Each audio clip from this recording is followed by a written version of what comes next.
Hi అండి, అందరికీ నమస్కారం. మనందరికీ తెలుసు దీపావళి పండుగ. ఈ దీపావళి పండుగ రోజు లక్ష్మీదేవిని పూజిస్తే లక్ష్మీదేవి అనుగ్రహం కలుగుతుంది. ఈ విషయాలన్నీ కూడా మనకి తెలుసు. అయితే ఎవ్వరూ చెప్పని విషయం నేను ఇప్పుడు చెప్తున్నానండి ఈ వీడియోలో. అది ఏంటంటే, మరి దీపావళి రోజు కొన్ని నియమాలు అనేవి పాటిస్తే మన ఇంట్లో కనక వర్షమే. ఆ విషయాలు ఏమిటి అనేది మరి ఈ వీడియోలో అయితే నేను చెప్తున్నాను. మీకు దీపావళి కన్నా ముందే నేను ఈ వీడియో చెప్తున్నానండి. అందరూ కూడా ఈ నియమాలు పాటించి చక్కగా మరి ఈ విధంగా చేసుకొని ఆ లక్ష్మీదేవిని పూజించి ఆ తల్లి అనుగ్రహం పొందాలి అని చెప్పి నేను ముందుగానే ఈ వీడియో అయితే మీకు షేర్ చేస్తున్నాను. వాటిల్లో ముందుగా ఇంటిని శుభ్రంగా ఉంచుకోవాలి. అందరూ కూడా దీపావళి పండుగ రోజు లక్ష్మీదేవిని పూజ చేసి ఆమె అనుగ్రహం పొందడానికి ప్రయత్నిస్తారండి. అయితే లక్ష్మీదేవి అనుగ్రహం కలగాలి అంటే ముందుగా మన ఇల్లు శుభ్రంగా ఉండాలి. లక్ష్మీదేవి ఎప్పుడూ పరిశుభ్రంగా ఉన్న చోటే నివసిస్తుందన్నమాట. అందుకే దీపావళి రోజు ఇంటిని పూర్తిగా ఊడ్చి కడిగి శుభ్రంగా ఉంచుకోవాలి. ఇంటిలో ఏ మూల కూడా చెత్తాచెదారం పనికిరాని పాత వస్తువులు పేరుకుపోకుండా జాగ్రత్త పడాలన్నమాట. చెత్త అలాగే దుమ్ము ఉన్న చోట దరిద్రం అశుభం ఉంటుంది అని చెప్పి మన శాస్త్రవేత్తలు అలాగే మన పండితులు చెప్తున్నారు. కాబట్టి దీపావళికి ముందు నుంచే ఇంటిని శుభ్రం చేసుకోవడం అనేది మొదలు పెట్టుకోవాలి. ఇలా చేస్తే ఇంట్లోకి లక్ష్మీదేవి వస్తుందన్నమాట. ఇక రెండవది అలంకరణ. దీపావళిని మనం దీపాల పండుగ అని అంటాము. ఈ దీపాల పండుగ అంటేనే మనం ఏం చేస్తామండి, ఇల్లు మొత్తం కూడా దీపాలతో అలంకారం చేసుకుంటాం కదా. లక్ష్మీదేవికి వెలుగు అంటే చాలా ఇష్టం అన్నమాట. అందుకే ఈ పండుగ రోజు ఇంటిని దీపాలతో అలంకారంతో కలకల్లాడుతూ చూసుకోవాలి. మనం చాలామంది చూస్తే ఏంటి అంటే ఒక 2 దీపాలు పెట్టేసి మనం వదిలేస్తూ ఉంటాం. అలా కాకుండా వీలైనంత ఎక్కువగా దీపాలతో అలంకారం చేసుకోవటం అనేది ఎంతో మంచి విషయం అన్నమాట. వాటితో పాటుగా ఇంటిని రంగురంగుల పూలతో అలంకరించుకోవటం కూడా ఎంతో మంచి విషయం. ఇలా చేయటం ద్వారా ఏంటి అంటే తల్లి లక్ష్మీదేవి యొక్క అనుగ్రహం కలిగి ఆ ఇంట్లోకి సంపద అనేది ప్రవేశిస్తుంది. అలాగే మరి అన్ని దీపాల వెలుగుతో చీకటి అంధకారం అనేది నశించిపోతుంది. ఎందుకు అంటే చీకటి అంధకారం ఉన్న చోటుకు లక్ష్మీదేవి రానే రాదు. ఈ రోజున చాలామంది ఒకే దీపం వెలిగించి పూజ చేస్తారు. అయితే అలా చేయకూడదండి. ఎక్కువ దీపాలతో ఆ ఇల్లు కలకలలాడుతూ ఉండాలి అని చెప్పి పండితులు తెలుపుతున్నారు. ఇక మూడవ నియమం ఏంటి అంటే ఈశాన్యంలో దీపం వెలిగించటం. ఈశాన్యంలో దీపం వెలిగించటం వల్ల సంపద డబ్బు వస్తాయి అని చెప్పి ఎంతోమంది పండితులు అంటున్నారు. దీపావళి రోజు ఇంటి ఈశాన్య మూలలో తప్పకుండా ఒక దీపం వెలిగించడం అనేది చాలా అంటే చాలా మంచి విషయం. ఈశాన్య దిక్కున దైవస్థానంగా భావిస్తారు.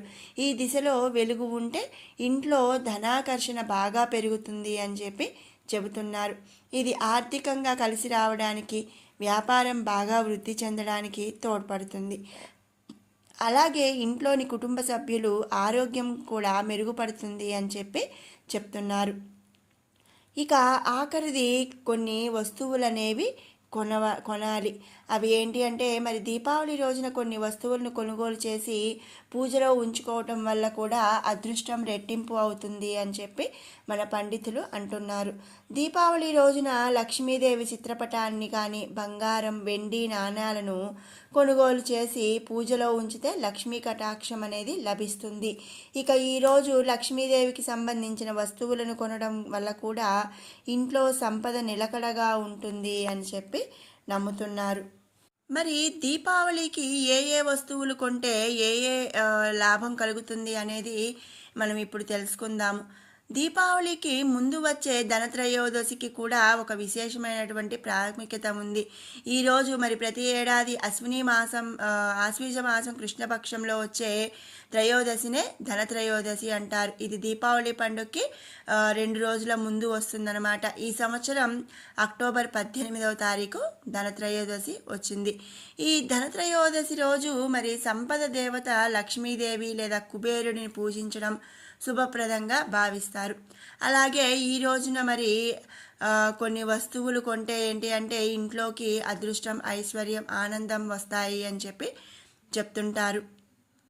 వాటిల్లో ఒకటి ధనయంత్రం లేదా కుబేర యంత్రం అనేది మనం ఇంట్లోకి తెచ్చిపెట్టుకుంటే ధనాన్ని, ఐశ్వర్యాన్ని ఆకర్షించే పవిత్ర గా మరి దీన్ని పూజా గదిలో ఉంచుకుంటే ఏంటి అంటే మనకు ఆర్థిక వృద్ధి లభిస్తుంది, అలాగే మరి ఐశ్వర్యాన్ని ఆకర్షిస్తుంది అని చెప్పి చెప్తున్నారు. ఇంకొకటి వెండి, ఇత్తడి లేదా రాగి పాత్రలు అన్నమాట. ఈ ఇత్తడి, వెండి లేదా రాగి పాత్రలు ఇంటికి సానుకూల శక్తిని అందిస్తాయి. అంటే ఏంటి అంటే పాజిటివ్ వైబ్స్ అనేది మరి తీసుకొస్తాయన్నమాట.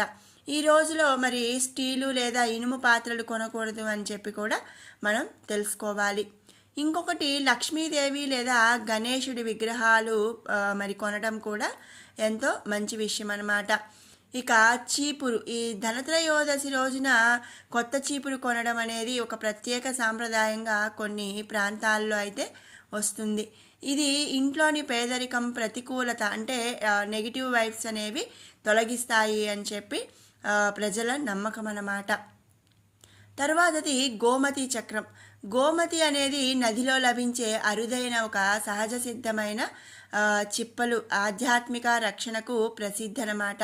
దీనిని ఇంట్లో ఉంచుకోవడం ద్వారా ఏంటి అంటే మనం ఏ విషయంలో అయినా సరే మనకు విజయం లభిస్తుంది అని, అలాగే ఎలాంటి అడ్డంకులైనా తొలగిపోతాయి, వాటితో పాటుగా ఎలాంటి చెడు దృష్టి అయినా సరే మన కుటుంబానికి కలగకుండా చెడు దృష్టి నుంచి కుటుంబాన్ని రక్షిస్తుంది అని చెప్పి నమ్ముతుంటారు.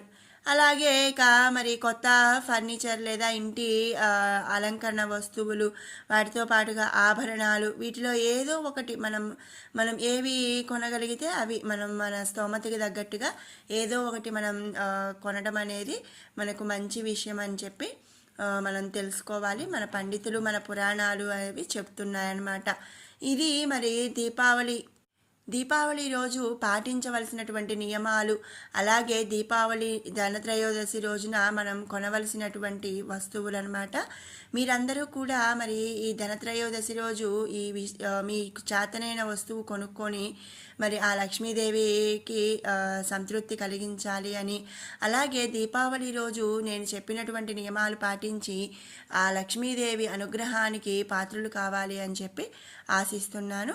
మీకు ఈ వీడియో నచ్చినట్టయితే లైక్ చేసి షేర్ చేయండి. అలాగే మరిన్ని ఇలాంటి మంచి వీడియోస్ కోసం మన షడ్రుచులు బై కిరణ్ ఛానల్ని సబ్స్క్రైబ్ చేసుకోండి. మరొక మంచి వీడియోతో మళ్ళీ కలుద్దాం. Thanks for watching.